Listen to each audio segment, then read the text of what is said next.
My DIL kicked me out in the snow. If you won't clean the floors, get out. Freezing, I helped a man change a flat tire. He said, "You have a good heart." When he took off his hood, I saw my high school sweetheart, now a billionaire. He opened the car door and said something that made me freeze. "I'm glad to have you here. Follow my story until the end and comment the city you're watching from so I can see how far my story has reached." The words hit me harder than the December wind slicing through my thin coat. If you won't clean these floors on your hands and knees like I asked, then get out. We don't need a lazy old woman taking up space. I stood there in the hallway of what I'd called home for the past 3 years, staring at my daughter-in-law Indigo. Her perfectly manicured nails drummed against the doorframe as she waited for my response. Behind her, I could see my son Everett sitting on his leather recliner, eyes glued to the television screen as if this conversation wasn't happening 10 feet away from him. "Indigo, please," I whispered, my voice barely audible over the sound of the evening news. "It's snowing outside. Where am I supposed to go at this hour?" She shrugged, her blonde hair catching the light from the chandelier she'd insisted they install last year with money I knew they didn't have. "That's not my problem, Phyllis. You've been living here rent-free for 3 years, eating our food, using our electricity. The least you could do is clean up after yourself properly." Rent-free. The words stung because they weren't true. Every month, I handed over $800 of my $1,200 pension to help with household expenses. That left me with $400 for everything else: my medications, my few personal needs, the occasional coffee with my old neighbor Sarah when she could drive over from the senior complex. "Everett," I called out, hoping my son would finally speak up, would finally defend his mother the way I'd defended him countless times throughout his 38 years of life. "Son, please tell her I can't go out in this weather." He didn't even turn around, just lifted the volume on the remote control until the sound of some crime drama filled the room. The message was clear. He was choosing his wife's comfort over his mother's safety. I looked down at my feet, still wearing the thin house slippers I'd put on that morning when I woke up in the converted storage room they called my bedroom. No windows, barely enough space for a single bed and a small dresser they'd bought at a garage sale. This was what my life had become at 65 years old. "Fine," I said, my voice steadier than I felt. "I'll go pack my things." "Don't take too long," Indigo called after me as I walked toward my room. "We're expecting company later, and I don't want any drama." Company? Probably her sister Melody and that husband of hers who always made jokes about nursing homes whenever I was in earshot. They'd all laugh about this tomorrow, about how they finally got rid of the burden. I pulled my old suitcase from under the bed and began folding the few clothes I owned. 3 sweaters, 2 pairs of pants, some undergarments, and the wool coat my late husband Robert had bought me 20 years ago for our anniversary. Everything I owned in this world fit into one small suitcase. As I packed, memories flooded back. Everett as a baby, colicky and difficult, while Robert worked double shifts at the factory. The years after Robert died when Everett was only 16, how I worked 3 jobs to keep us afloat and pay for his college. The pride in his eyes when he graduated, the promises he made about taking care of me when I got older. Those promises felt like lies now. 20 minutes later, I wheeled my suitcase through the living room. Indigo was curled up on the couch next to my son, both of them watching some reality show about rich housewives. Neither of them looked up as I headed for the front door. "Bye, Mom," Everett called out casually, like I was heading to the grocery store instead of being thrown out into a December blizzard. The cold hit me like a physical blow the moment I stepped outside. Snow was falling heavily, already covering my footprints from this morning when I'd gone to check the mail. The wind whipped through the bare trees lining their suburban street, and I could barely see the house across the road through the white curtain of snow. I pulled my coat tighter and began walking, my suitcase wheels struggling against the accumulating snow on the sidewalk. Each step sent icy water seeping through my thin slippers, and within minutes, I could no longer feel my toes. The streetlights created small circles of visibility, but beyond them was just darkness and swirling snow. Where could I go? Sarah lived 15 miles away, and even if I could reach her, I knew her apartment building had a strict no overnight guests policy. The homeless shelter downtown would be full on a night like this, and I didn't even have enough money for a taxi to get there. I kept walking, more out of instinct than any real plan. The suitcase felt heavier with each step, and twice I had to stop and rest, my breathing visible in small white puffs that the wind immediately scattered. That's when I saw the broken-down car on the side of the road, its hazard lights blinking like a heartbeat in the storm. A figure in a dark coat was kneeling beside the front tire, struggling with what looked like a car jack in the freezing wind. I should have kept walking. Any reasonable person would have. I was a 65-year-old woman with no place to go and no one to help me, dragging a suitcase through a blizzard. But something made me stop. "Excuse me," I called out, raising my voice over the wind. "Do you need help?" The figure looked up, and I could see it was a man, probably in his 60s, with silver hair visible beneath the hood of an expensive-looking coat. Even in the dim light, I could tell his clothes were worth more than everything I owned combined. "Ma'am, you shouldn't be out in this weather," he said, standing up and brushing snow off his knees. "Is your car broken down too?" I almost laughed at the assumption that I owned a car. "No, I was just walking by and saw you needed help. I know how to change a tire." It was true. Robert had taught me years ago, insisting that a woman needed to know how to take care of herself. It was one of the few useful skills I'd maintained through all these years of decline. The man stared at me for a long moment, taking in my soaked slippers, my inadequate coat, the suitcase I was pulling behind me like some kind of refugee. "Ma'am, forgive me for saying this, but you look like you're the one who needs help right now." "I'm fine," I lied, even as my teeth began to chatter. "Really? Let me show you the trick to loosening those lug nuts in the cold." For the next 20 minutes, we worked together in the falling snow. I showed him how to position the jack properly on the icy ground, how to use his body weight effectively on the tire iron. My hands were so cold I could barely grip the metal, but I kept working, grateful to have something to focus on besides my own desperate situation. "There," I said finally as we tightened the last lug nut on his spare tire.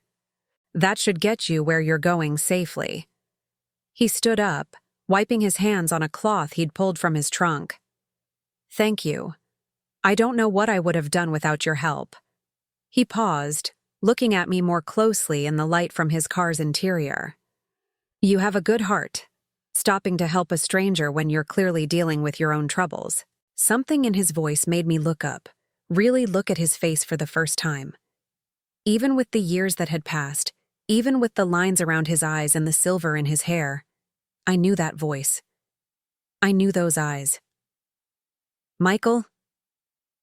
The word came out as barely a whisper. He went very still, then slowly reached up and pulled back his hood, revealing the face I'd fallen in love with 48 years ago in the hallways of Jefferson High School. Michael Chen, the boy who'd promised to write me letters when his family moved to California the summer before our senior year. The boy who'd broken my 16-year-old heart when those letters stopped coming after just 3 months. "Phyllis Elizabeth Morrison," he said softly. And the way he said my full name transported me back to 1975, when we used to meet by our lockers between classes and dream about a future together. "What are you doing here?" I asked, still not quite believing it was really him. "I could ask you the same thing." His eyes moved from my face to my suitcase, to my soaked slippers, and I saw understanding dawn in his expression. "Phyllis, what's happened to you?" Before I could answer, he was moving toward his car, opening the passenger door. "Get in, please. We need to get you warm and dry before you catch pneumonia." I hesitated. This was Michael Chen, my first love, but he was also a stranger now. 48 years had passed. He could be anyone, could want anything. "Phyllis," he said, and there was something in his voice that made me look at him again. "I know this is strange, but I promise you're safe with me." Whatever's brought you out here tonight, whatever's happened, let me help. Please. Maybe it was the cold that was making me lightheaded. Maybe it was the shock of seeing him again after all these years. Or maybe it was just that I truly had nowhere else to go. But I found myself nodding, leaving my suitcase in his trunk and sliding into the warm leather interior of what I now realized was a very expensive car. As Michael started the engine and cranked up the heat, I closed my eyes and tried to process what had just happened. In the span of 2 hours, I'd been thrown out of my home by my own family and rescued by the boy I'd loved half a century ago. "Where can I take you?" Michael asked gently as he pulled away from the curb. I opened my eyes and looked at him, really looked at him, for the first time. The expensive coat, the luxury car, the confident way he carried himself even in crisis. This wasn't the shy teenager I'd known. This was a man who'd clearly done well for himself in the years since we'd lost touch. "I don't know," I admitted, the words catching in my throat. "I honestly don't know." He was quiet for a moment, then reached over and gently squeezed my hand. His fingers were warm and steady, so different from my own trembling ones. "That's okay," he said. "We'll figure it out together." As we drove through the snow-covered streets, the heater finally beginning to thaw the numbness in my feet, I wondered if this was all some kind of dream.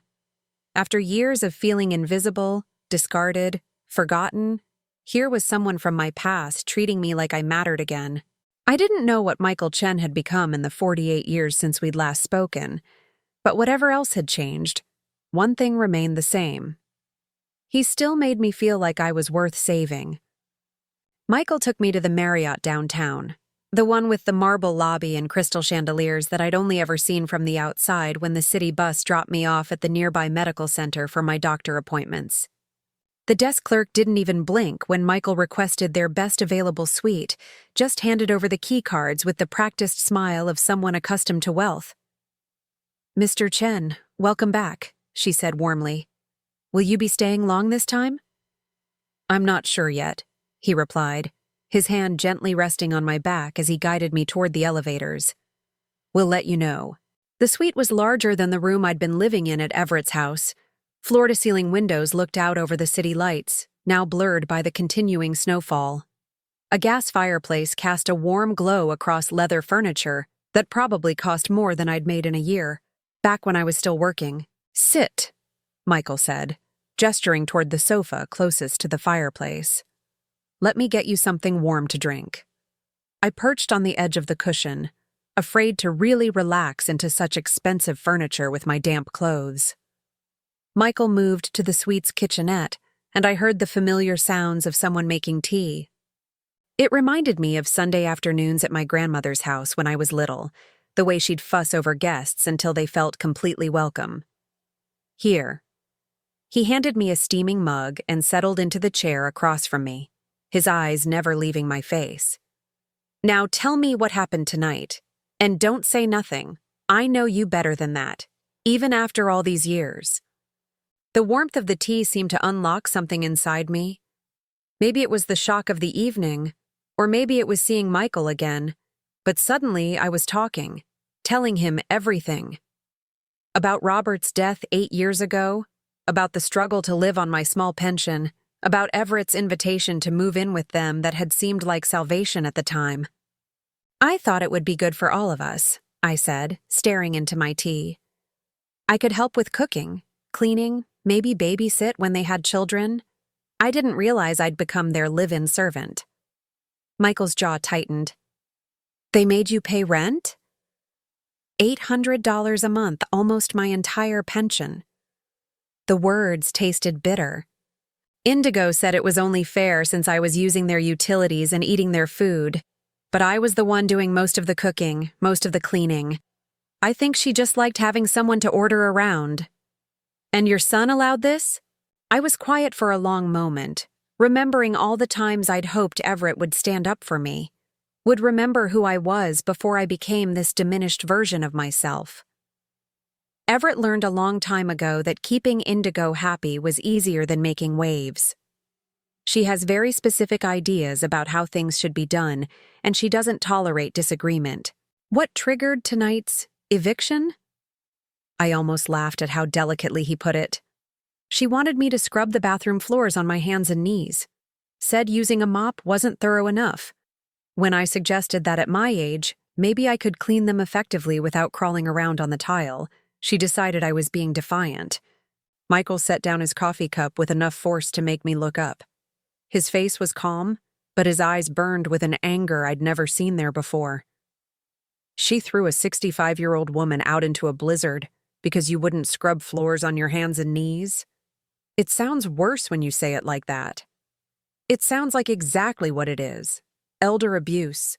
He stood up and began pacing to the window, his expensive suit moving with the fluid confidence of someone who'd learned to command rooms.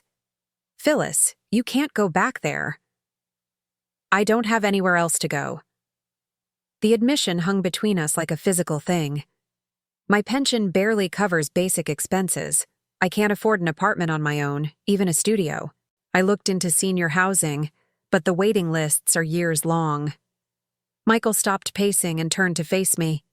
In the soft light from the fireplace, I could see the boy I'd fallen in love with superimposed over the successful man he'd become.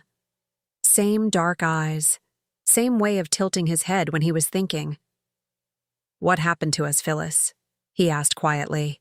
After I moved to California, I wrote you letters every week for months, but you never responded. I felt something cold settle in my stomach. What letters? Michael, I never received any letters from you. He went very still. That's impossible.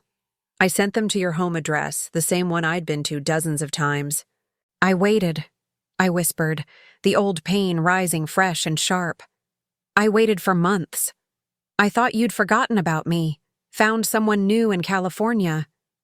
I thought you were done with small-town girls who weren't sophisticated enough for your new life. Michael sank back into his chair, his face pale. My mother, he said finally. She never liked you, never thought you were good enough for me. She must have. She must have intercepted the letters before they reached you. The silence stretched between us as we both absorbed the magnitude of what his mother had stolen from us.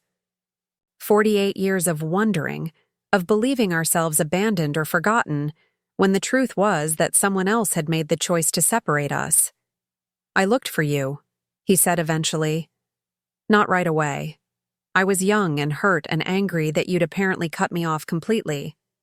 But later, when I was older and more successful, I hired investigators. They told me you'd married Robert Morrison and moved away, that you seemed happy and settled. I didn't want to disrupt that. Robert was a good man, I said carefully. We had a good marriage. But Michael, I never stopped wondering what might have been if you'd written, if I'd known you still cared. And now here we are, he said softly. Both of us alone, both of us carrying regrets we didn't even know we should have. I studied his face in the firelight, seeing the lines that spoke of years of hard work and success, but also of loneliness. Tell me about your life. What happened after California? Are you married? Do you have children? Michael smiled, but it didn't quite reach his eyes. I threw myself into work after losing you. Started a software company in Silicon Valley in the early 80s, just as personal computers were taking off. We went public in '92, and I've been expanding into different technologies ever since. That sounds very successful. It is. I'm worth somewhere around $250 million now. He said it matter-of-factly without pride or shame. I married twice. First wife left me for her tennis instructor after 5 years. Said I worked too much, cared more about my computers than her. She wasn't wrong. Second wife lasted 8 years before she decided she preferred the lifestyle my money provided over actually living with me. No children? No. Sarah, my first wife, had a son from her previous marriage. I tried to be a father figure, but when she left, she made sure I never saw him again.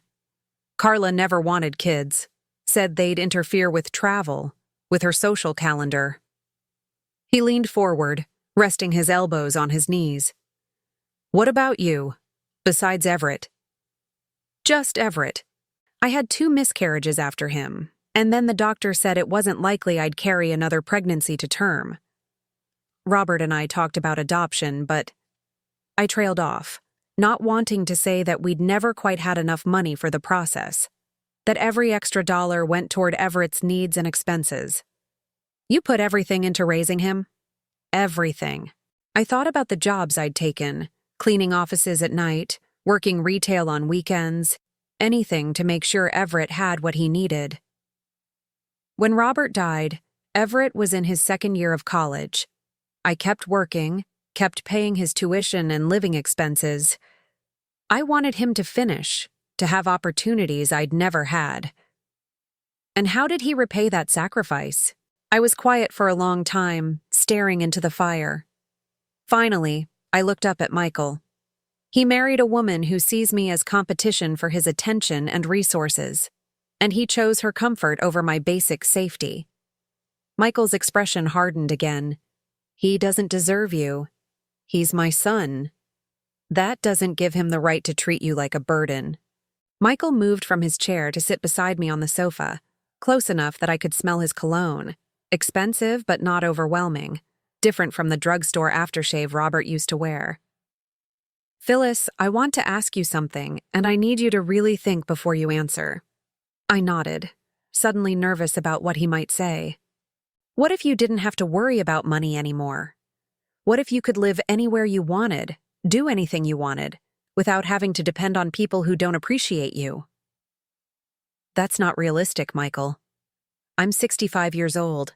I don't have skills that anyone wants to pay for anymore. I don't have savings or investments or... I'm not talking about a job, he interrupted gently. I'm talking about me taking care of you. I'm talking about you letting me give you the life you should have had all along. I stared at him, certain I'd misunderstood. What are you saying? I'm saying I never stopped loving you, Phyllis Elizabeth Morrison. Not in 48 years, and I'm saying that if you'll let me, I'd like to spend whatever time we have left making up for all the years we lost. The words hung in the air between us, impossible and wonderful and terrifying all at once. Outside, the snow continued to fall, covering the world in white silence. Inside this warm, luxurious suite, the boy I'd loved was offering me a future I'd never dared to dream of. But there was still the matter of my family, my son who'd thrown me out, but who might still need me. There was still the question of whether 2 people could bridge 48 years of separate living and find their way back to love. I don't know what to say, I whispered. Michael reached for my hand, the same way he had in his car, his fingers warm and steady around mine. Say you'll think about it. Say you won't go back to people who don't value you just because you think you have no other choice. I looked around the beautiful room, at this man who'd appeared like a miracle in the middle of the worst night of my life. Tomorrow, I'd have to make decisions about my future, about what came next. But tonight, for the first time in years, I felt safe. I'll think about it, I promised, and saw something that might have been hope light up in his dark eyes. I woke up the next morning in a bed so comfortable I thought I was still dreaming. Egyptian cotton sheets, down pillows that cradled my head like clouds, and sunlight streaming through windows that looked out over a city I'd lived in for 40 years but never seen from this height. For a moment, I couldn't remember where I was. Then it all came flooding back. The fight with Indigo, the blizzard, Michael's face in the snow-covered darkness. I sat up slowly, my joints protesting less than they usually did after a night on the narrow bed at Everett's house. Michael had insisted I take the master bedroom while he slept on the sofa, despite my protests. A gentleman doesn't let a lady sleep on furniture, he'd said with a smile that reminded me so much of the boy I'd known that my heart had actually skipped a beat. There was a soft knock on the door. Phyllis, are you awake? I've ordered room service. I wrapped the hotel bathrobe around myself, thick terry cloth that probably cost more than my entire wardrobe, and opened the door. Michael stood there holding a silver coffee pot, still wearing his shirt from yesterday, but looking refreshed in a way that spoke of expensive skincare and good genetics. "Good morning," he said, and there was something almost shy in his voice. "I wasn't sure how you liked your coffee, so I ordered everything." The sitting area had been transformed into a breakfast nook. Fresh orange juice, pastries that looked like they'd come from a French bakery, eggs Benedict, fresh fruit arranged like artwork. I couldn't remember the last time I'd seen so much food that wasn't marked with clearance stickers from the grocery store. "This is too much," I protested, but Michael was already pulling out a chair for me. "It's been 48 years since I got to have breakfast with you," he said. "Let me spoil you a little." As we ate, Michael talked about his business, his travels, the house he'd built in Napa Valley that he rarely had time to enjoy. I found myself relaxing in a way I hadn't in years, laughing at his stories about difficult clients and technology disasters. This was the Michael I remembered, funny, kind, interested in everything I had to say. "What about you?" he asked as I finished the best croissant I'd ever tasted in my life. "What did you do before you retired? Besides raising Everett, I mean." I felt the familiar flush of embarrassment. "Nothing very exciting. I worked at a dry cleaner for 23 years after Robert died. Before that, I did whatever I could. Cleaning offices, retail, some waitressing. Just survival jobs, really." "Don't do that," Michael said firmly. "Diminish yourself. You kept a family together, raised a son, survived losing your husband, adapted to whatever work you could find to make ends meet. That takes tremendous strength and resourcefulness." I was saved from having to respond by the ringing of my old flip phone. The caller ID showed Everett's number, and my stomach immediately clenched with anxiety. Old habits die hard. Even after being thrown out in a snowstorm, my first instinct was still to worry about my son. "I should probably take this," I said apologetically. Michael nodded. "Of course, I'll be right here." I answered on the fourth ring. "Hello, Everett." "Mom, where the hell are you?"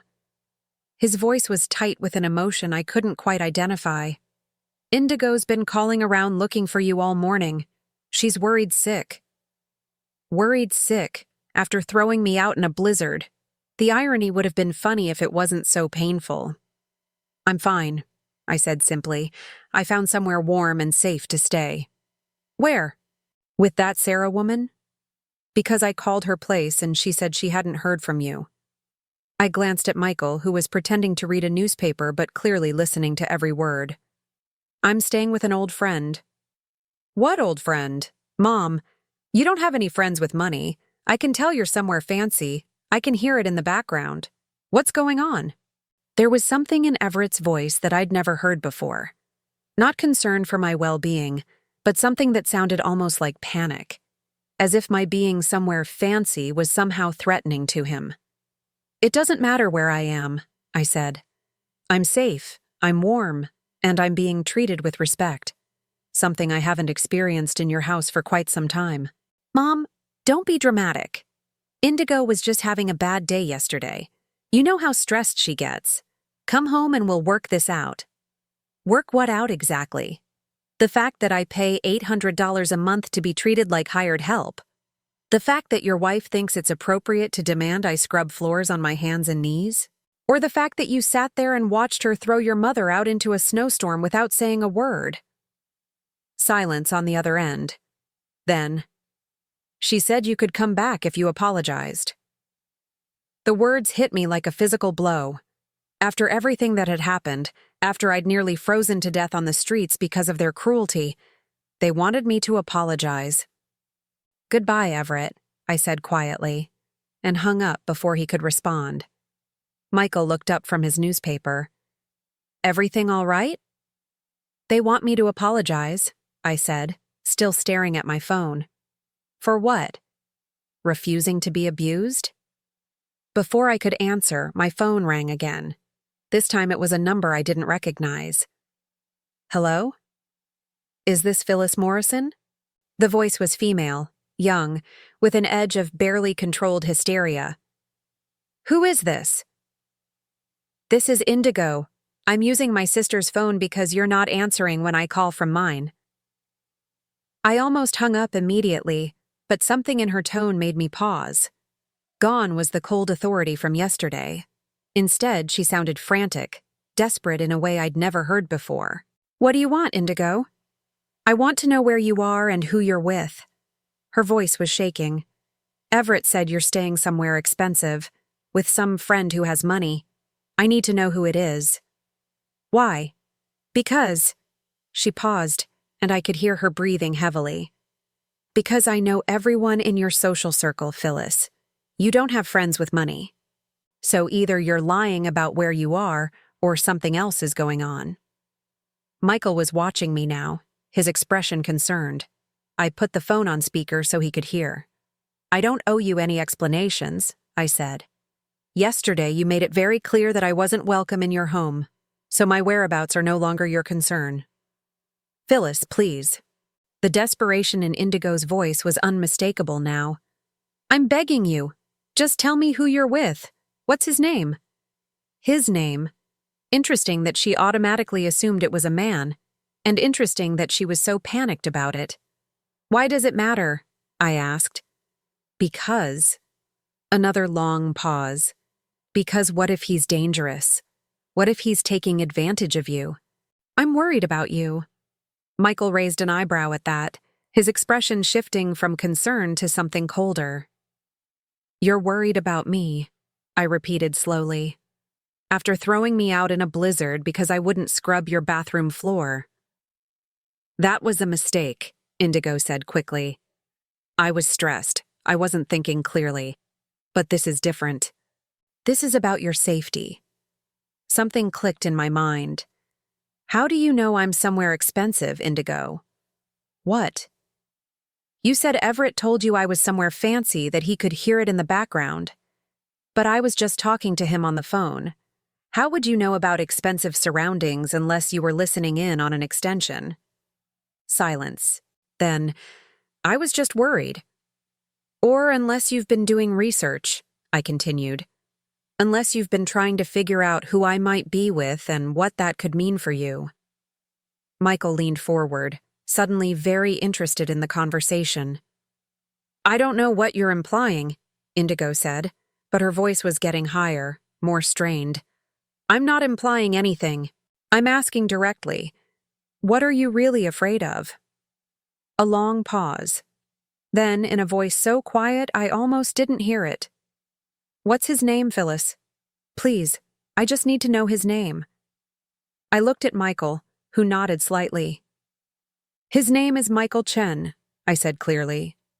The sound that came through the phone was like air being sucked out of a room.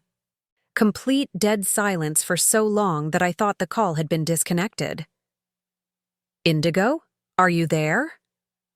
When she spoke again, her voice was barely a whisper. Michael Chen. The Michael Chen who owns Chen Technologies? Now it was my turn to be surprised. I looked at Michael with raised eyebrows. You know who he is?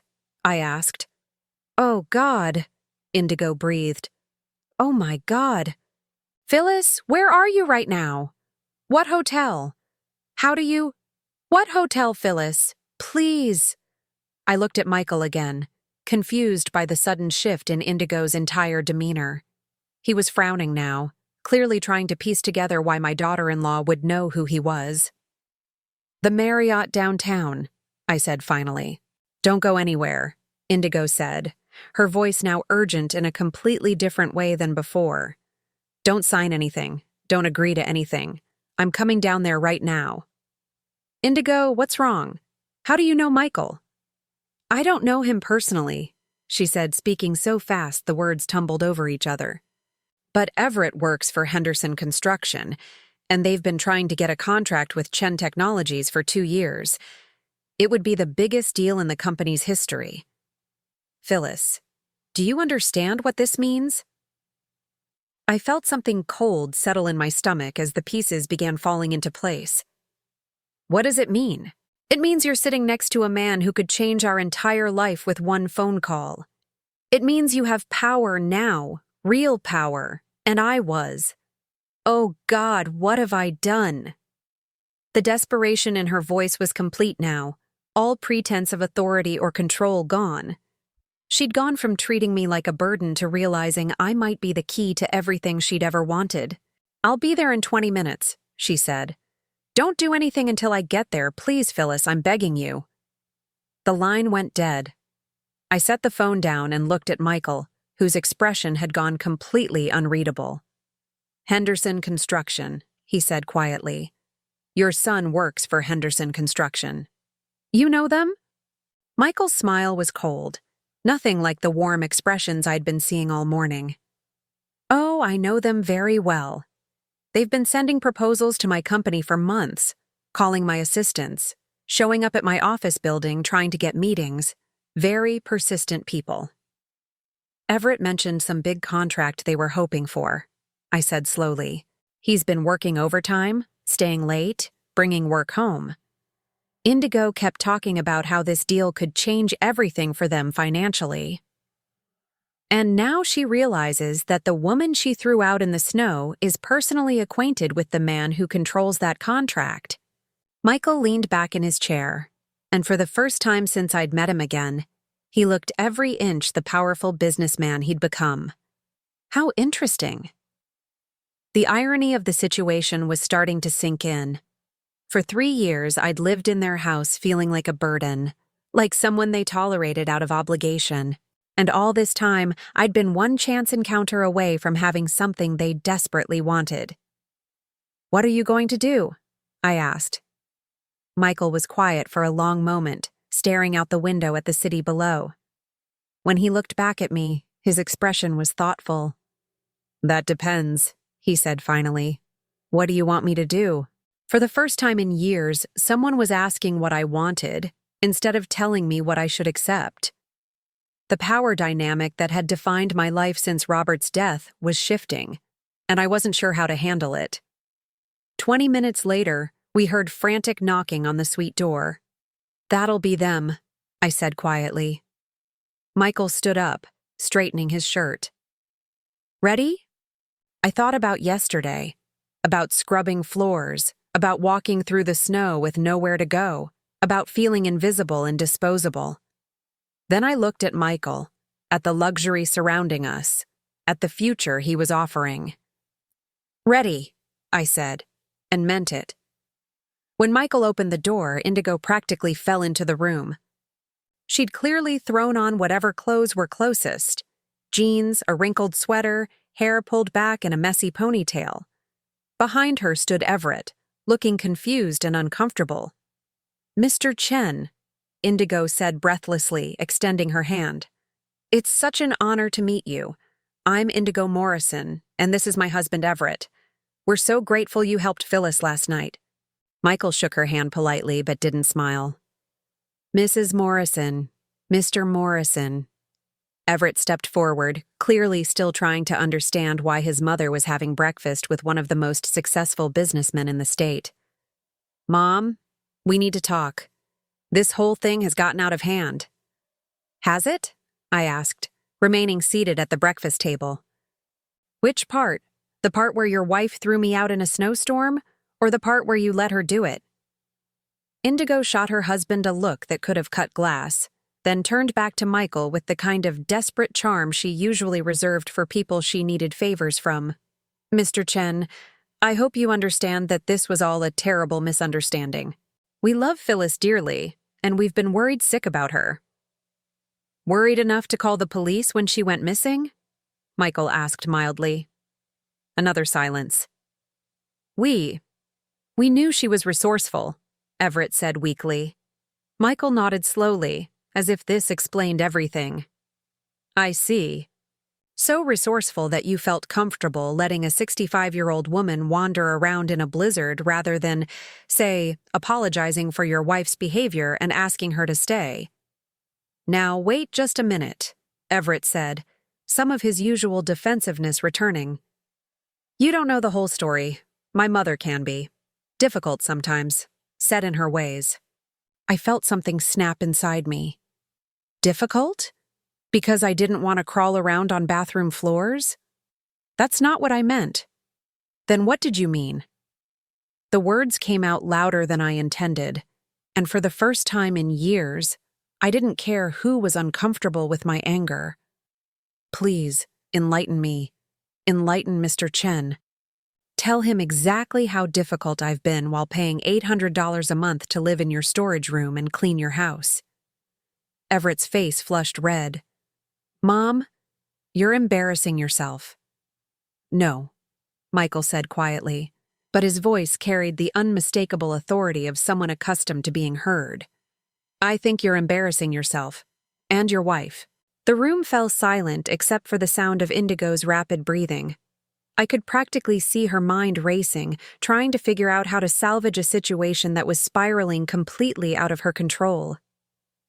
Mr. Chen, she said finally, her voice artificially sweet. Perhaps we could discuss this privately. I'd hate for family dynamics to interfere with business relationships. Michael's smile was razor sharp. Business relationships, Mrs. Morrison? I wasn't aware we had one.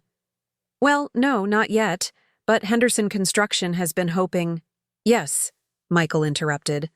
I know exactly what Henderson Construction has been hoping. The question is, what makes you think I care about their hopes now? The weight of his words settled over the room like a heavy blanket. Indigo's face went white as she realized that her treatment of me hadn't just cost her a free housekeeper and babysitter. It had potentially cost them their financial future. And I was just beginning to understand the true power of my position. The silence that followed Michael's words was deafening. I watched as Indigo's face cycled through a range of emotions: confusion, hope, desperation, and finally, dawning horror as she began to understand that her cruelty hadn't just burned a bridge with me, but potentially destroyed their entire future. Mr. Chen, she said carefully, as if speaking to a wild animal that might bolt at any sudden movement. I know we got off to a bad start, but surely we can work past this. Family disagreements happen. They don't have to affect business. Michael walked over to the window, his hands clasped behind his back as he looked out over the city. When he spoke, his voice was conversational, almost casual. You know, Mrs. Morrison, I've been in business for over 30 years. I've seen every type of person you can imagine: the brilliant, the ruthless, the desperate, the entitled. But there's one type I refuse to do business with under any circumstances. He turned around, and the expression on his face made Everett shift uncomfortably. I don't work with people who abuse those who can't defend themselves. Indigo's mouth opened and closed like a fish gasping for air. It wasn't abuse. It was just a family argument that got heated. You threw a 65-year-old woman out of her home during a blizzard, Michael said, his voice cutting through her protests like a blade, because she wouldn't scrub your bathroom floor on her hands and knees. You took $800 a month from her pension and gave her a storage room to sleep in while treating her like unpaid domestic help. What would you call that? She's being overly dramatic, Everett said, finally finding his voice. My mother has always had a flair for making herself the victim in any situation. The words hit me like a slap, but before I could respond, Michael stepped forward. I'd never seen anyone's demeanor change so completely, so quickly. The gentleman who'd held my hand and ordered me breakfast was gone, replaced by someone who radiated the kind of power that had built a $250 million empire. Mr. Morrison, he said, his voice deadly quiet. I suggest you choose your next words very carefully. Something in Michael's tone must have penetrated Everett's self-righteousness, because he actually took a step backward, but he wasn't smart enough to stay quiet. Look, I don't know what sob story my mother told you, but there are two sides to every story. She's lived with us rent-free for 3 years. $800 a month, I said quietly. I paid $800 a month. That barely covered utilities, Everett. The single word from Michael was enough to make my son's mouth snap shut. I'm going to tell you something, and I want you to listen very carefully. Yesterday morning, I finalized the purchase of Henderson Construction. The color drained from both Indigo's and Everett's faces simultaneously. "What?" Indigo whispered. "I bought the company," Michael said matter-of-factly. 73% controlling interest. The previous owners were having financial difficulties. Apparently, they'd overextended themselves trying to land contracts they weren't quite qualified for. I thought it might be a good addition to my portfolio. Everett sank into one of the suite's expensive chairs as if his legs had given out. You own Henderson Construction?" "As of 9 a.m. yesterday morning, yes. Which makes me your boss. Both of your bosses, actually." Michael's smile was cold. "Interesting how these things work out, isn't it?" Indigo made a sound somewhere between a sob and a gasp. "We didn't know. We had no idea you knew Phyllis. If we had known—" "You would have treated her differently?" Michael asked. "You would have shown basic human decency only if you'd known there might be consequences." "That's not what I meant." "Then what did you mean?" I asked, standing up for the first time since they'd arrived. "Because it sounds exactly like what you meant. You're only sorry because it turns out I know someone with power over your lives." Indigo turned to me, tears streaming down her face, all pretense of authority completely gone. "Phyllis, please. I made a mistake. I was stressed about money, about Everett working so much, about everything falling apart if he doesn't get promoted. I took it out on you and that was wrong." "You're right," I said calmly. "It was wrong. Just like it was wrong when you made me give up my bedroom so you could have a craft room. Just like it was wrong when you told your friends I was your live-in helper instead of Everett's mother. Just like it was wrong when you spent 3 years making me feel like a burden in my own son's home." "I can make it up to you," she said desperately. "We can give you the master bedroom. We can stop charging you rent. We can—" "You can what?" Michael asked. "Continue abusing her just with better accommodations?" Everett finally found his voice again. "Now wait just a damn minute. Nobody asked you to get involved in our family business. Your mother was dying of hypothermia on the side of a road," Michael said, his voice rising for the first time. "Because you and your wife threw her out into a blizzard. How is that not my business when I'm the one who found her?" "She could have called someone." "Who?" Michael demanded. "Who should she have called? What network of friends and family should a woman have been able to rely on when her own son abandoned her in a snowstorm?" Everett's mouth opened, but no sound came out. For the first time, he seemed to be grappling with the reality of what they'd done. Not just to me, but to themselves. "Mr. Chen?" Indigo said, her voice breaking. "Please don't let this affect Everett's job. He's worked so hard. He's been with Henderson for 8 years. This is between you and me, not him." "Is it?" Michael asked. "Because from where I'm standing, Mr. Morrison was sitting right there when you threw his mother out into a blizzard. He had plenty of opportunities to object, to defend her, to show even basic human decency. Instead, he turned up the volume on his television." I watched my son's face as Michael spoke, saw the moment when the full implications of his inaction finally hit him. For 38 years, I'd made excuses for Everett, told myself he was just young, just selfish in the way all children can be, just influenced by his wife. But he wasn't a child anymore. He was a grown man who'd watched his mother be abused and chosen his own comfort over her safety. "Mom?" Everett said, his voice small in a way I hadn't heard since he was little. "I'm sorry. I should have stood up for you." "Yes," I said simply. "You should have. Can you forgive me?" I looked at my son, really looked at him, for what felt like the first time in years.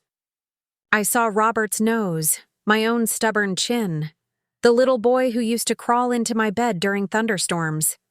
But I also saw the man who'd let his wife treat me like a servant, who'd sat silent while I was thrown out into a deadly storm, who'd just called me dramatic for describing my own abuse. "I don't know," I said honestly. "I don't know if I can." Everett's face crumpled. "What do you want me to do? How can I make this right?" Michael spoke before I could answer. You can start by understanding that your actions have consequences. As of Monday morning, you're both being transferred to the janitorial division. What? Indigo shrieked. You can't do that. Everett is a project manager. He has a college degree. Had, Michael corrected. He had a position as a project manager. Now he has a position emptying trash cans and mopping floors, effective immediately. This is insane, Everett said, standing up so quickly his chair nearly tipped over. You can't destroy our lives because of a family argument. I'm not destroying anything, Michael said calmly. I'm simply demonstrating that actions have consequences. You both seem to have trouble with that concept. We'll sue, Indigo said wildly. This is wrongful termination, workplace retaliation. For what? Michael asked. I'm not firing you. I'm reassigning you to positions better suited to your character. Surely people who think it's appropriate to demand an elderly woman scrub floors on her knees shouldn't object to doing some floor scrubbing themselves. The brutal logic of it hit them both like a physical blow. They'd set the terms: manual labor as punishment, cleaning as humiliation. Now they were going to live by those same terms. How long? Everett asked quietly. That depends, Michael said, looking at me. Phyllis, what do you think would be appropriate? The question surprised me. For 3 years, no one had asked my opinion about anything that mattered. Now I was being asked to determine my son's fate. I think, I said slowly, that depends entirely on whether they're genuinely sorry or just sorry they got caught. We're sorry, Indigo said quickly. We're genuinely sorry. Are you? I asked. Are you sorry for treating me badly, or are you sorry that treating me badly turned out to be expensive? Neither of them answered, which was answer enough. Michael nodded as if this confirmed something he'd already suspected. I think 6 months of janitorial work might give you both some perspective on the value of treating people with dignity, regardless of their circumstances. 6 months? Everett's voice cracked. We can't survive 6 months on janitor wages. The mortgage? The car payments? Then perhaps you'll gain some appreciation for what your mother managed on $1,200 a month while paying you $800 of it, Michael said without sympathy. I watched as the full weight of their situation settled over them. Everett had never been without financial security, had never faced the kind of struggles I'd dealt with for years. Indigo had built her entire identity around being married to a successful man, around the status and security that came with middle-class respectability. What do you want from us? Indigo asked, her voice hollow. It was the first time either of them had asked what I wanted instead of telling me what I should accept. The question hung in the air between us, heavy with possibility and pain. I want to matter, I said finally. I want to be treated like a person instead of a burden. I want respect for the sacrifices I made and the love I gave. I want you to understand that throwing someone away doesn't make them worthless. It just makes you cruel. Can you teach us how to do that?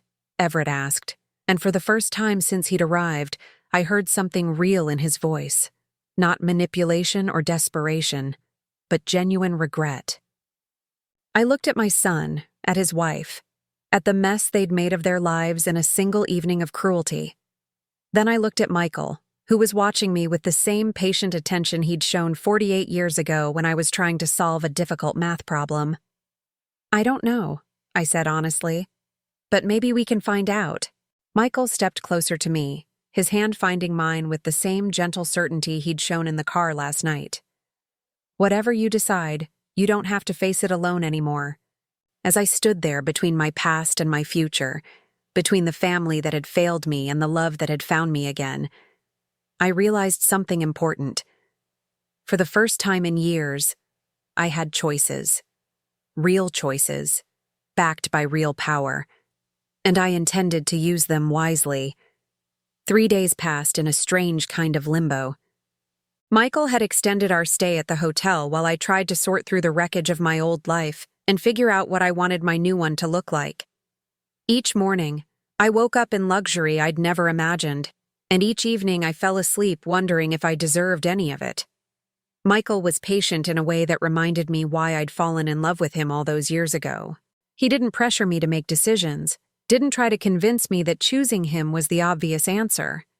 Instead, he simply existed beside me, solid and reassuring, while I wrestled with 48 years of conditioning that told me family came first, no matter how badly they treated you. On the third morning, while Michael was downstairs in a business meeting with some clients who'd flown in from Seattle, I received a call that changed everything. "Mom?" Everett's voice was different somehow, quieter, more uncertain than I'd heard it in years. "Hello, Everett.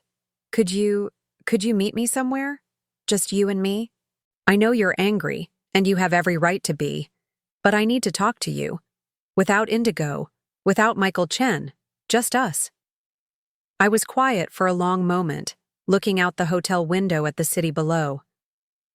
"What makes you think I want to talk to you?" "Because you're my mother," he said simply. "And despite everything I've done, despite how badly I've screwed this up, I'm still your son. I have to believe that means something." An hour later, I sat across from Everett in a small diner downtown, the kind of place where the coffee was strong and nobody cared if you lingered over your meal. He looked terrible, his hair unwashed, his clothes wrinkled, deep circles under his eyes that spoke of sleepless nights and desperate worry. "You look like hell," I said, and was surprised to hear a note of maternal concern creep into my voice despite everything. He laughed, but there was no humor in it. "I feel like hell, Mom. I've been thinking about what happened, really thinking about it, and I need you to know something." "What's that?" "I remember now. I remember being little and Dad leaving, and how scared I was that you might leave too. I remember you working all those jobs, coming home exhausted, and how I used to think that if I was just good enough, perfect enough, you'd never have to work so hard." His eyes filled with tears, and for a moment I saw not the 38-year-old man who'd betrayed me, but the frightened little boy who used to crawl into my bed during thunderstorms. "But then I grew up," he continued, "and somewhere along the way, I started taking all those sacrifices for granted. I started thinking they were just what mothers did, not something special you'd chosen to do for me. And when Indigo came along, you found someone who told you that you were the center of the universe," I said quietly. "And it was easier to believe that than to remember how hard I'd worked to make your world possible." "She made me feel important," Everett admitted. "Successful. Like I deserved to be taken care of instead of being the one doing the taking care of. And gradually, she convinced me that you were clingy, demanding, that you expected too much from us." "What did I expect, Everett? What was too much?" He was quiet for a long time, stirring sugar into coffee he wasn't drinking. "Respect," he said finally. "You expected to be treated with respect in your own son's home. And somehow, Indigo made that seem unreasonable." I felt something inside my chest begin to loosen, just slightly. Not forgiveness, not yet, but recognition. For the first time, Everett was seeing our situation clearly, without Indigo's interpretation coloring his perception. "Why now?" I asked. "Why are you able to see this now?" "Because I spent the last 3 days mopping floors," he said with bitter laugh. "And every time I got down on my hands and knees to scrub something, I thought about you, about how Indigo demanded you do the same thing, and how I sat there and let it happen. I thought about what it must have felt like to be 65 years old and treated like a servant in your own son's home." "How did it feel?" I asked. "The floor scrubbing?" "Humiliating. Demoralizing. Like I was being punished for something I couldn't quite name." He looked up at me, his eyes red-rimmed with exhaustion and shame. "Is that how we made you feel every day?" "Most days," I said honestly. "God, Mom, I'm so sorry. I'm so incredibly sorry." The apology hung between us, raw and real in a way that felt different from his desperate pleading in Michael's hotel suite. This wasn't about getting me to come back or trying to fix his financial problems. This was about genuine recognition of harm done and pain caused. "What about Indigo?" I asked. "How is she handling her new position?" Everett's expression darkened. "She's not. She called in sick the first 2 days, then showed up yesterday and lasted about 3 hours before having what I can only describe as a complete breakdown. Started screaming at the supervisor, demanding to speak to Michael Chen directly, threatening to sue everyone from the janitor to the CEO. Did she speak to Michael? No. Security escorted her out of the building. She's been fired, Mom. Completely fired. And she's—" He paused, struggling with something. "She's blaming you for everything. Says you manipulated the situation, that you planned this somehow. She's talking about taking legal action against you for intentionally sabotaging her life." I felt a cold anger settle in my chest. Even now, even after everything that had happened, Indigo couldn't accept responsibility for her own actions. "And you?" I asked. "Do you believe that?" "No," Everett said firmly. "No, I don't. I think you were just trying to survive in our house, and we made that as difficult as possible. I think when someone finally treated you with kindness, you responded to that kindness. There was no manipulation, no planning, just basic human need for dignity." We sat in silence for a while, both of us processing the magnitude of what had been broken and what might possibly be repaired. "What happens now?" Everett asked finally. "I don't know," I said honestly. "Michael has asked me to move in with him. He wants to take care of me, to give me a life I never imagined possible. And I'm seriously considering saying yes." "You should," Everett said, surprising me. "Mom, you should absolutely say yes. Even though it means leaving you behind?" "Especially because it means leaving me behind." He reached across the table and took my hand, his fingers rough from 3 days of manual labor. "I need to figure out who I am without Indigo telling me. I need to learn how to be a man who stands up for the people he loves instead of a man who takes the easy way out. And I can't do that while you're still there trying to take care of me." "What about your marriage?" "What marriage?" Everett laughed bitterly. "Indigo moved in with her sister yesterday. Said she couldn't stand to look at me, knowing I was the reason her life fell apart. She wants a divorce, wants half of everything, and she's probably going to get it. The house will have to be sold, the car's repossessed. I'll probably end up in a studio apartment somewhere, starting over at 38 years old."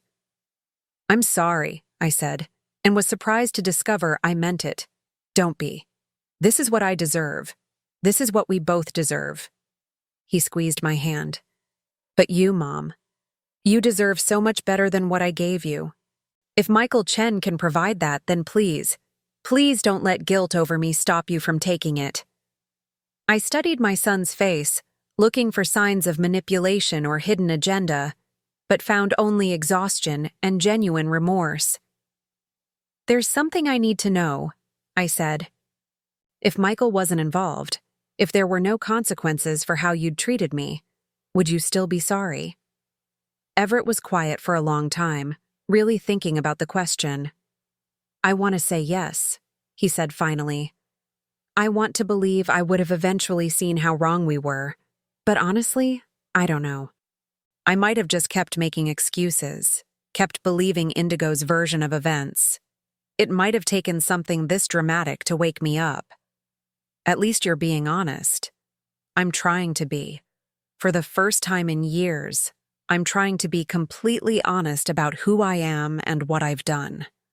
He paused. "The question is, can you ever forgive me? Not today, not next week, but someday?" I looked at my son, really looked at him, and tried to separate the man sitting across from me from the little boy I'd raised.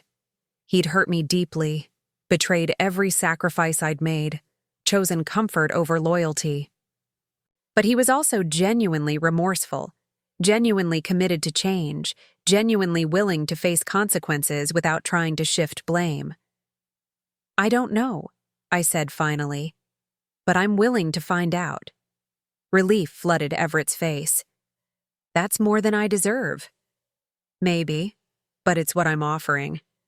We talked for another hour about his childhood, about the mistakes we'd both made, about the possibility of rebuilding something real between us someday.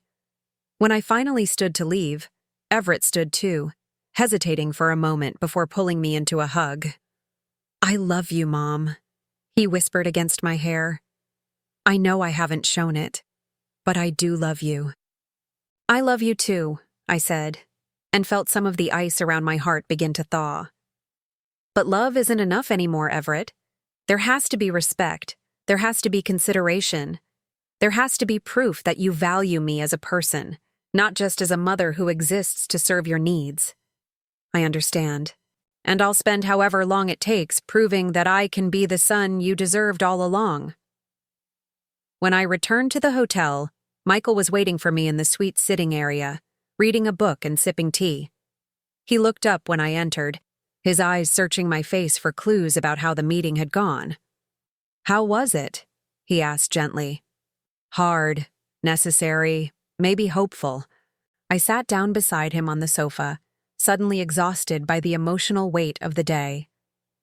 "He's genuinely sorry, Michael. Not just sorry for the consequences, but sorry for the pain he caused." "And how do you feel about that?" "Confused, relieved, still hurt, but maybe not as hopeless as I was before." I leaned back against the soft cushions, closing my eyes. "He told me I should say yes to you, said I deserved better than what he'd given me." "And what do you think?" I opened my eyes and looked at Michael, this man who'd appeared in my darkest moment like something from a fairy tale, offering me a future I'd never dared to dream of. "I think," I said slowly, "that I'm tired of making decisions based on other people's needs instead of my own wants." Michael set down his book and turned to face me fully. "What do you want, Phyllis?" "I want to wake up every morning in a bed that's actually mine. I want to drink good coffee and read books and have conversations with someone who values my thoughts and opinions. I want to travel and see things I've never seen and eat at restaurants I've never been able to afford. I want to be someone's first choice instead of their last resort." And I want to do all of that with you," I said, my voice growing stronger with each word. "I want to see who we could have been if your mother hadn't intercepted our letters. I want to find out if two people can fall in love again after 48 years apart." Michael's smile was radiant, transforming his entire face. "Is that a yes?" "That's a yes," I said, and felt the last chains of my old life fall away. He reached into his jacket pocket and pulled out a small velvet box. "I was hoping you'd say that." Inside was the most beautiful ring I'd ever seen. Not the traditional diamond solitaire I might have expected, but a vintage emerald surrounded by tiny diamonds, elegant and unique and perfect. "It was my grandmother's," Michael said as he slipped it onto my finger. "She wore it for 63 years, through good times and bad, through war and peace, through poverty and prosperity. I want you to wear it for whatever time we have left, whether that's 3 years or 30. I stared at the ring, at the way it caught the light, at the way it looked on my hand like it belonged there. "What about Everett?" I asked. "What about the possibility of reconciliation?" "What about it?" Michael asked gently. "Phyllis, choosing to build a life with me doesn't mean you can never speak to your son again. It just means you're not going to sacrifice your happiness for his comfort anymore. If he wants a relationship with you, he can earn it on your terms, not his." The wisdom of his words settled over me like a warm blanket. I didn't have to choose between love and family. I could choose love and insist that family prove themselves worthy of it. "So what happens now?" I asked. "Now," Michael said, "we go home. We start the life we should have started 48 years ago. And we don't waste another single day on regret." As he kissed me for the first time since we were 17 years old, I realized something important.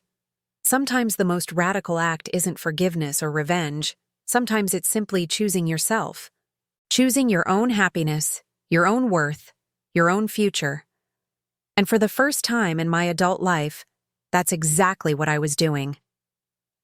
6 months later, I stood in the kitchen of Michael's house in Napa Valley, watching the sunrise paint the vineyard gold through windows that stretched from floor to ceiling. The kitchen was larger than the entire apartment I'd shared with Robert in our early married years, but somehow it felt intimate rather than overwhelming. Maybe because Michael had filled it with touches that made it ours.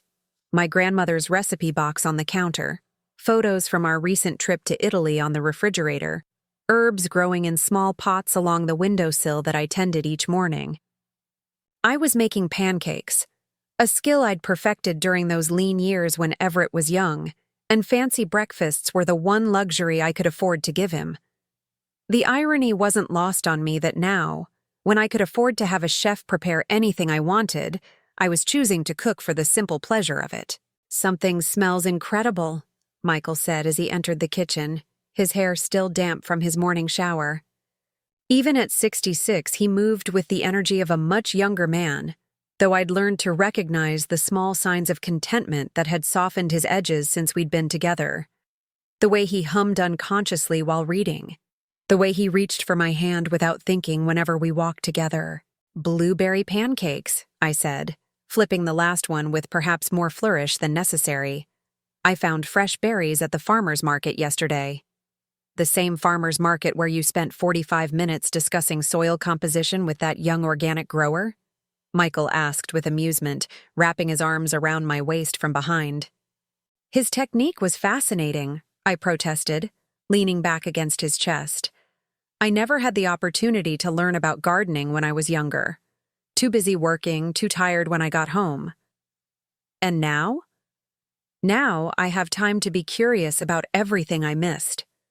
I turned in his arms, struck again by how natural this felt. How right. Speaking of which, the community college called yesterday. My application for their photography class was accepted. "That's wonderful." Michael's smile was proud in a way that still made my heart flutter. "When do you start?" "Next Tuesday. 3 days a week for 8 weeks. The instructor said we'll be working with both digital and film cameras, learning about composition and lighting and developing our own style." "You sound nervous." I was nervous. At 65, I was returning to school for the first time since my high school graduation. But it was a good kind of nervous, the kind that came from anticipation rather than fear. "A little. It's been a long time since I was a student." "You'll be brilliant," Michael said with the confidence of someone who'd watched me master everything from his complicated coffee machine to the art of wine tasting in the months since I'd moved in. "You have an eye for beauty. You just need to learn the technical skills to capture what you see." As we sat down to breakfast, Michael's phone buzzed with a text. He glanced at it, then at me, his expression carefully neutral. "Everett?" I asked. Michael nodded. "He wants to know if you're free for lunch today. Says he has something important to tell you." I'd been having monthly lunches with my son since I'd moved to California. They were still careful affairs, both of us learning how to navigate this new dynamic where I wasn't responsible for managing his emotions and he wasn't entitled to my unconditional support. But they'd been getting easier, more genuine, as Everett slowly proved he was serious about changing. "What do you think he wants to talk about?" I asked. "I suspect it has to do with the papers his lawyer filed yesterday." I raised an eyebrow. Michael's business connections meant he often knew about legal proceedings before the people involved did. "What papers?" "Divorce papers. Everett filed for divorce from Indigo yesterday morning, citing irreconcilable differences and requesting no spousal support." I set down my coffee cup, surprised by the relief I felt. In the 6 months since everything had fallen apart, Indigo had made several attempts to reconcile with Everett, each one more manipulative than the last. She'd tried tears, threats, promises of change, and when those failed, she'd attempted to use their mutual friends to pressure him into taking her back. "How do you feel about that?" Michael asked carefully. Relieved, I said honestly. As long as he was still married to her, there was always the possibility that she'd convince him to go back to old patterns. This feels like finality. It is finality. She can't hurt you anymore, Phyllis. She has no power over your life or your relationship with your son. An hour later, I sat across from Everett in the same diner where we'd had our first honest conversation 6 months ago. He looked different, thinner but healthier somehow. His hair was shorter, his clothes simpler, and there was something in his posture that suggested he was more comfortable with himself than he'd been in years. "You look good," I told him, and meant it. "I feel good. Different, but good." He smiled, and for the first time in years, it reached his eyes. "Mom, I need to tell you something important, and I want you to hear it from me before you hear it from anyone else. The divorce papers." His eyebrows shot up. "You already know?" "Michael has his sources. How are you feeling about it?" Everett was quiet for a moment, stirring cream into his coffee with the same absent-minded concentration he'd had as a child when he was thinking through something difficult. "Relieved," he said finally. "Scared, but relieved. For the first time since I married her, I feel like I can make decisions based on what I think is right, instead of what will keep peace in the house." "What changed your mind? Last time we talked, you were still trying to save the marriage." "Last time we talked, I was still trying to save the person I thought she could become instead of accepting who she actually is." Everett looked up from his coffee. "She came to see me last week, wanted to discuss reconciliation. But the whole conversation was about what you and Michael had taken from her, how her life had been destroyed by your selfishness. Not once did she acknowledge what she'd done wrong. Not once did she take responsibility for her own actions. And that bothered you?" It terrified me. Because I realized that if I took her back, I'd be choosing to spend the rest of my life with someone who thinks cruelty is justified as long as the target can't fight back. Someone who sees kindness as weakness and respect as something that has to be earned through submission. I felt something ease in my chest that I hadn't even realized was still tight. For months, I'd been afraid that Everett's remorse was temporary, that eventually Indigo would find a way to convince him that I was the real villain in their story. "There's something else," Everett continued. "I've been going to therapy, individual therapy, not couples counseling. I needed to understand how I became someone who could sit quietly while his wife abused his mother. What have you learned? That I spent most of my adult life looking for someone who would make me feel important without requiring me to actually be important. Indigo made me feel like a success without demanding that I succeed at anything that mattered. She made me feel like a good person without requiring me to do good things. The insight was more profound than I'd expected from my son, who'd never been particularly introspective.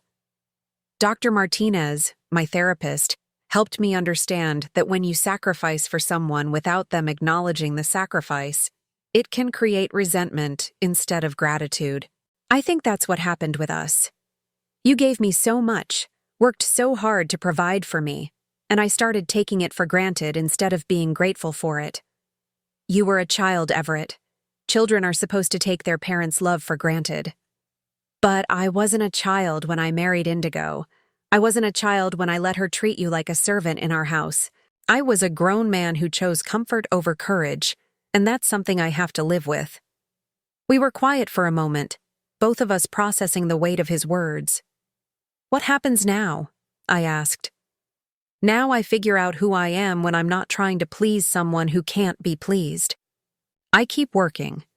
Michael has been fair about letting me earn my way back to a better position, though I'll never take that for granted again. I keep going to therapy. I keep working on becoming someone you can be proud of instead of someone you have to make excuses for." "I'm already proud of you," I said softly. "Maybe not proud of all your choices, but proud of your willingness to face them honestly and do better. That means everything to me." Everett reached across the table and took my hand. "Mom, I need you to know that I understand now why you chose Michael. I understand that you deserve happiness and security and love that doesn't come with conditions attached. I'm not asking you to choose between him and me. Good, because I wouldn't. He laughed. I figured that out when I saw how you looked at each other in that hotel room. I haven't seen you smile like that since before Dad died.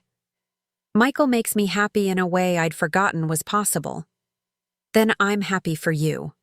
Really, genuinely happy. Everett paused, then added, I do have one request, though. What's that? When you're ready, when you feel like our relationship is stable enough, I'd like to meet him properly.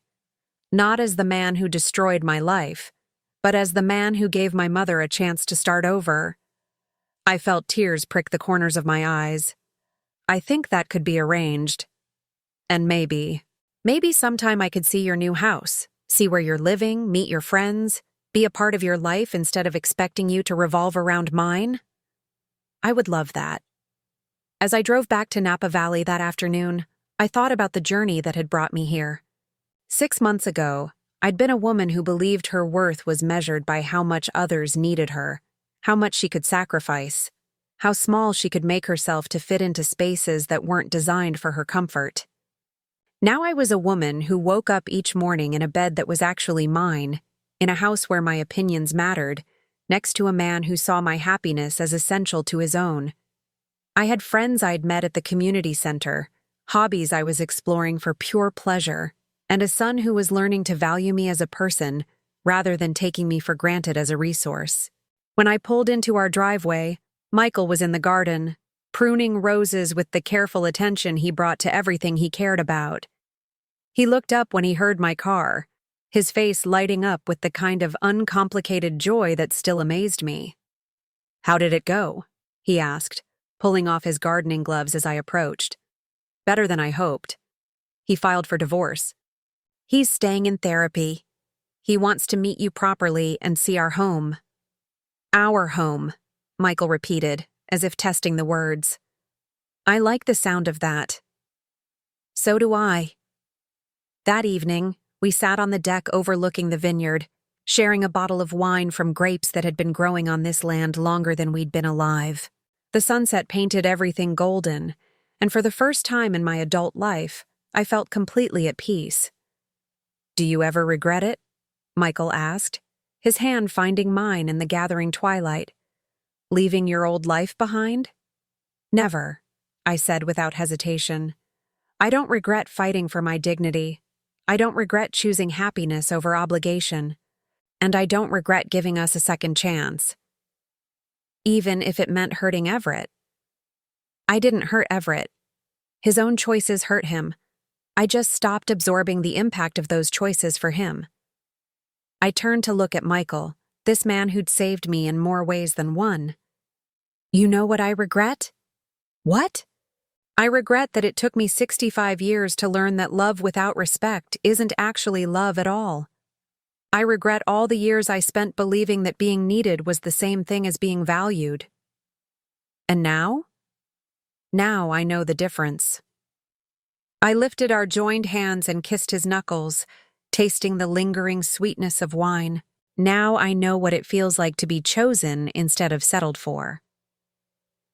As the stars began to appear in the darkening sky, I thought about the woman I'd been 6 months ago, standing in the snow with nowhere to go, believing herself to be burden and a disappointment. That woman could never have imagined this life, this love, this profound sense of belonging. But she'd had something this woman needed to remember. The strength to keep going even when everything seemed hopeless. The courage to help a stranger change a tire even when she was drowning in her own problems. The dignity to maintain her values even when no one else respected them. Those qualities hadn't disappeared when my circumstances changed. They'd simply been given space to flourish in soil that nourished rather than depleted them. Thank you, I said to Michael as we prepared to go inside. For what? For seeing me, for valuing me, for proving that it's never too late to start over. Thank you, he replied, for having a heart good enough to stop and help a stranger on the worst night of your life, for being brave enough to trust me with your future, for teaching me that love is even more beautiful the second time around. As we walked into our house together, I realized that some stories don't end with dramatic confrontations or perfect reconciliations. Sometimes they end with quiet contentment, with the simple joy of being known and cherished, with the profound satisfaction of a life rebuilt on your own terms. Sometimes the greatest victory isn't defeating your enemies. It's walking away from battles that were never yours to fight in the first place. Sometimes the most powerful choice isn't forgiveness or revenge, it's simply choosing yourself. And sometimes, if you're very lucky, choosing yourself leads you back to a love you thought was lost forever, and forward to a future more beautiful than any you dared to imagine. Now I'm curious about you who listened to my story. What would you do if you were in my place? Have you ever been through something similar? Comment below, and meanwhile, I'm leaving on the final screen 2 other stories that are channel favorites, and they will definitely surprise you. Thank you for watching until here.